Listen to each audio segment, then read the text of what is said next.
Hey everyone, I'm Ace of Clay. I'm a sculptor, and every week I make a new sculpture. Today I'm sculpting the Pale Man from Pan's Labyrinth. The Pale Man is a humanoid creature with sagging, pallid skin and an eerie, childlike posture. He sits motionless at a lavish banquet table but comes to life when disturbed, revealing eyes embedded in his hands which he lifts to his face to see. A truly horrifying character, he devours children and symbolizes cruelty, gluttony, and the dangers of disobedience. I've received many requests for this guy over the years, and I'm finally making him today, and I really hope you enjoy watching the process. And before we jump in, don't forget to check out aceofclay.com to see all of the sculpting supplies I sell. I have my best-selling Sculpt Like a Monster mat, the Super Poker, wooden sculpture bases, clay cutting blades, rollers, armature wire, and more. So check out aceofclay.com if you have a sec. Alright, let's make the Pale Man.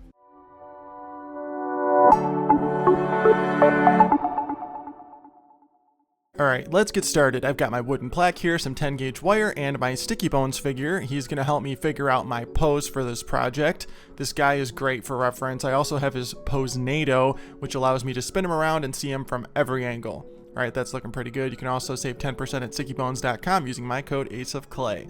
Alright, now let's start that armature. I'm going to create one side and then mirror it to create the other, and then wrap everything together with a third piece of wire for the neck, and then bulk out the torso with some ultralight.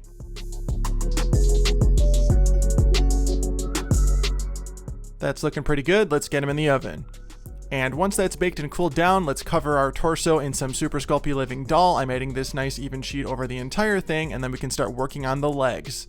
His legs are very skinny. They're basically just skin hanging off the bone, so we're going to go ahead and sculpt the general shape of them now.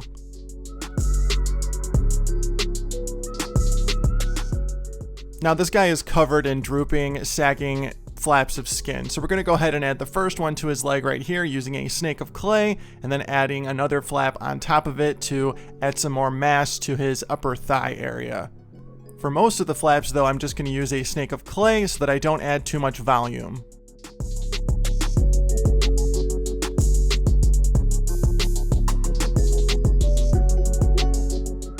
My rubber shaper and spoon tool will be my best friends for this project.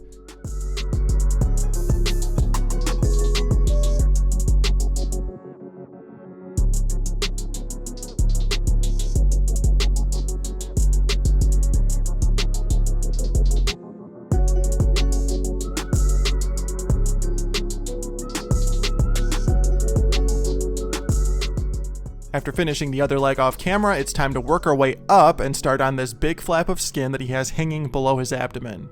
This area is pretty much cascading rolls of skin.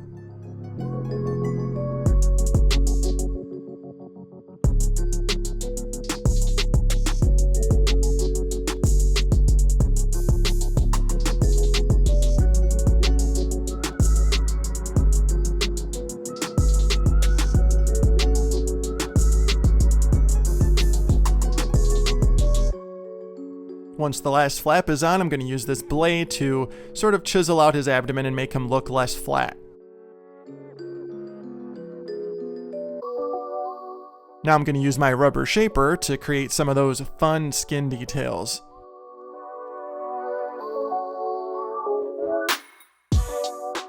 And he's got another giblet right here. We're just going to use a thin snake of clay for it.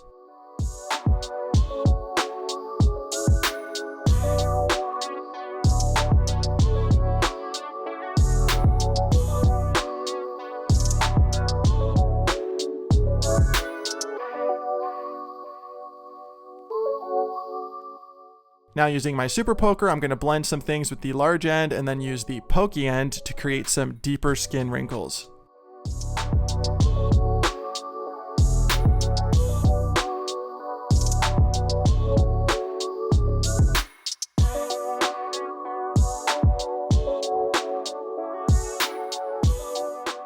Now I'm just pressing out some chest details.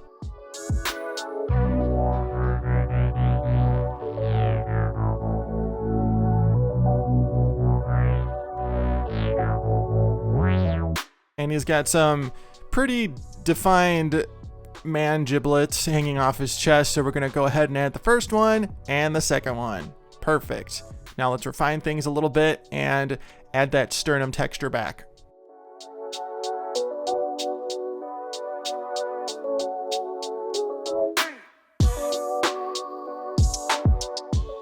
And of course, we got to pop on some nipples. Using the very tip of this rubber shaper tool, we're going to go ahead and layer a bunch of lines following the contours of his body to create a nice realistic skin texture.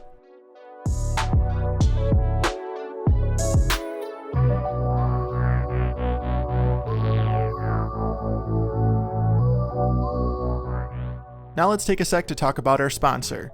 This video is sponsored by Craftsy. If you love getting creative, learning new skills, and bringing your ideas to life, then you've got to check out Craftsy. Craftsy is the ultimate online learning platform for makers of all skill levels, offering over 2,000 classes in areas like cake decorating, sewing, painting, baking, and much more. Whether you're just starting out or you're a seasoned pro, there is always something new to learn. One class I highly recommend is Character Design with Gerardo Escamilla. He takes you step by step through the fundamentals of creating unique characters, from developing their personality and backstory to adding movement and details to make them stand out. Whether you're an artist, a sculptor, or you just like designing your own characters, this class is packed with pro techniques to help bring your creations to life. Craftsy's expert instructors break everything down with easy to follow step-by-step lessons, plus you get access to live tutorials, a supportive community, and exclusive tips to help level up your skills. And here's the best part: the first 1,000 of you to click the link in the description box below can get a full year of Craftsy Premium for only $1.49. Click the link below and start learning with Craftsy today.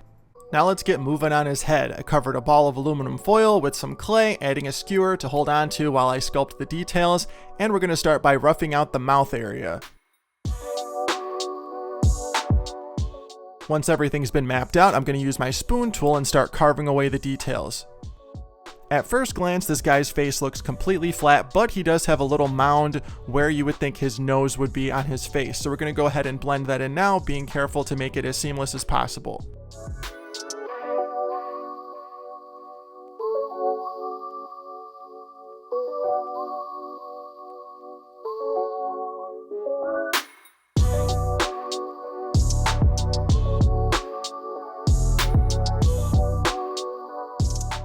To recess the teeth a little bit more, I just want to carve out some of that clay.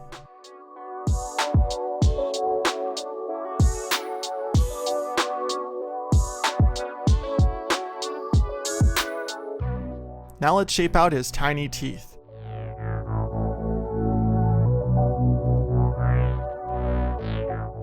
Now for the cheekbones. Because I want these to be as seamless as possible, I'm not going to press too hard with my spoon tool, and I'm just going to be patient and make sure everything is nice and smooth.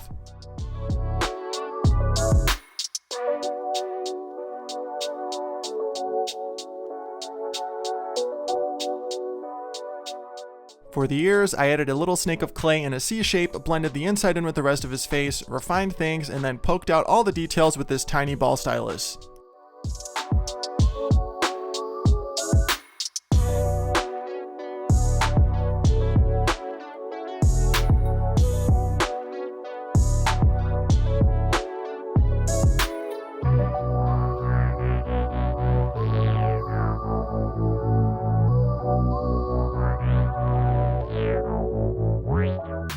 Once his head is looking pretty good, I'm going to attach it to the body with a little bit of Bacon Bond.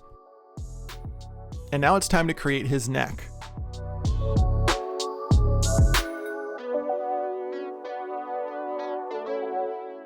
And yes, it's time for some more folds of skin.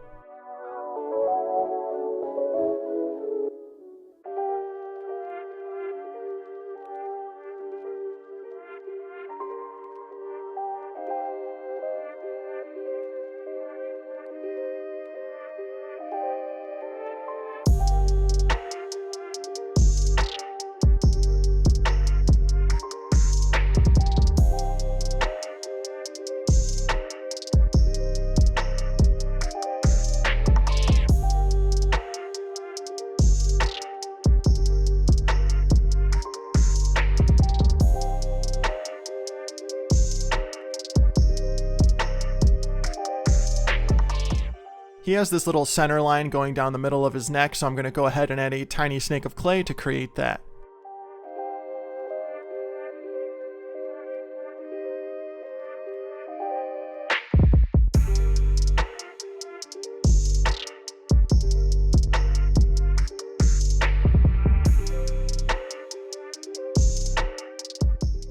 Now for the giblets hanging off his jaw. These were a lot more difficult to add than I thought. I just really didn't want to mess up anything that I've already created, so I was really slow and careful.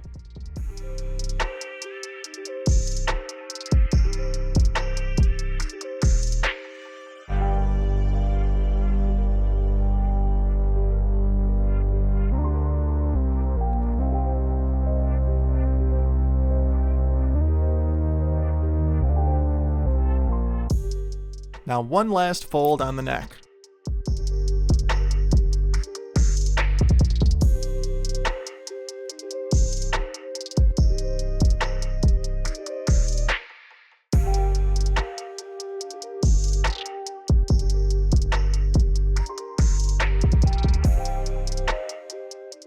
Now let's texture everything really nice and refine things before we move on to the next step.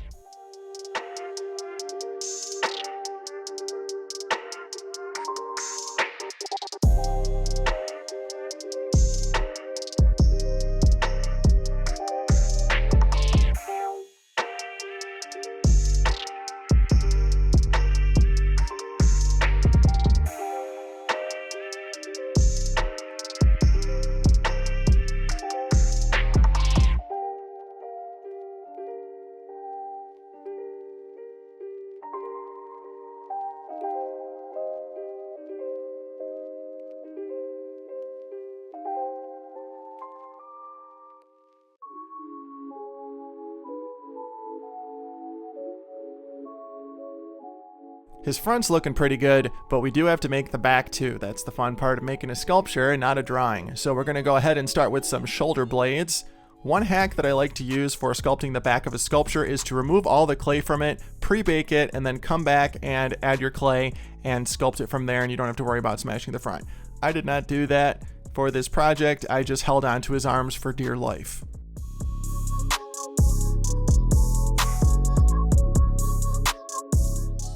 Alright, that's looking great. Now last minute I decided I wanted to make my life more difficult and give him magnetic arms that could be repositioned. I really liked how his face turned out and I didn't want him to be permanently stuck with his hands in front of it. So first step is to remove the arms after I carve away some clay.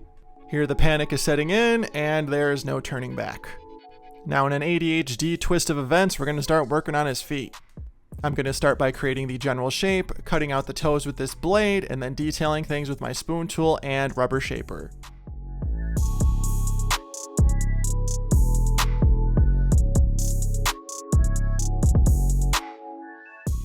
And you guessed it, we're going to add some more flaps of skin.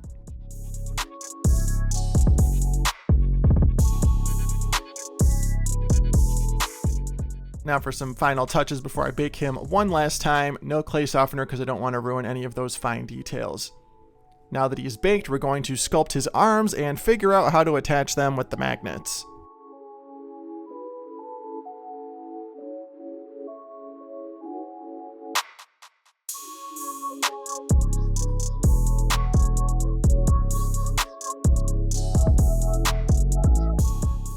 For the hands, I added a piece of clay for the palm, and now I'm blending in this little mound to create the eye.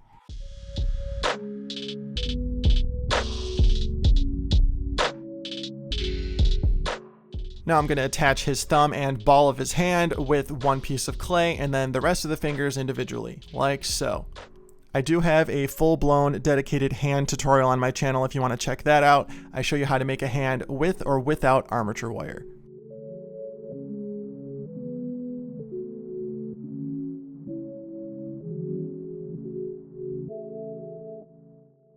There we go, arm number 1 is done, and look, it's a block of clay monster. Not really, it's just supporting my arms so I can finish detailing them. And then once I'm done with that, I'm going to see how they look and then pre-bake them. Once everything is pre-baked, it's time to figure out the arms. I'm adding the arm as if I were attaching it permanently, and then with one slash of my blade, I'm removing it with a nice clean edge. From there, I pressed in the magnets to create an indent to add them later. You don't want to bake magnets because they will permanently lose some of their strength. I learned this tip from my friend Fairies and Fancies. All right, now that that arm is baked, and we are going to carve out a space for the magnet because the hole I made initially wasn't big enough, and we're gonna add our magnets with some super glue. And lo and behold, I knew this was gonna happen. One magnet is not strong enough. So we're just gonna go ahead, move on to the next arm, make it with 2 magnets, and then we'll come back and modify the other one. Like that. I made this look way easier than it actually was, when in fact it was a huge pain because I didn't know what I was doing. This is the first time I've ever done anything like that. But look, it worked. All right, now it's time for paint. I'm gonna start by going into all of those wrinkles with some watered down red.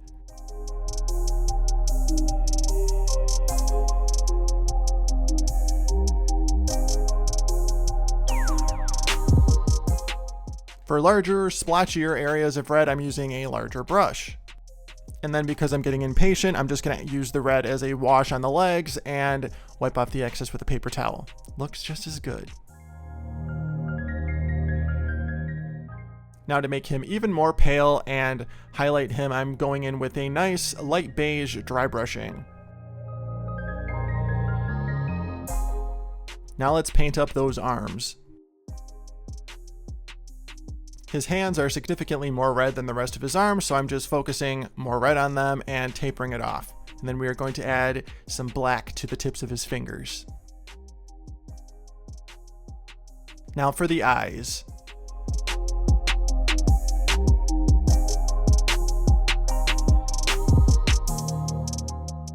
For the mouth, I'm just going to start by painting the entire thing dark brown, and then get a little distracted and start detailing the jowls. Now let's paint those pearly whites. And while that's drying, let's paint his base. Very nice. For the last step, I'm going to go in and add a satin varnish here and there to give him a nice dewy glow like he's straight out of a Neutrogena commercial. And there we go. Say it with me. And he's done! My sculpture of the Pale Man is complete. Let me know how you think I did in the comments.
This guy is so weird and unsettling and honestly a blast to make. I love doing creepy skin texture like this, and I just totally got sucked into the process and enjoyed every second. So I really hope you like how he turned out. I think he looks pretty cool. Again, let me know what you think in the comments. And as always, thank you so much for watching and being here. Be sure to like, comment, and subscribe. Check me out on Facebook, Instagram, and TikTok at Ace of Clay. Join my Facebook group, Snakes of Clay, and I will see you in the next video. Thanks for watching.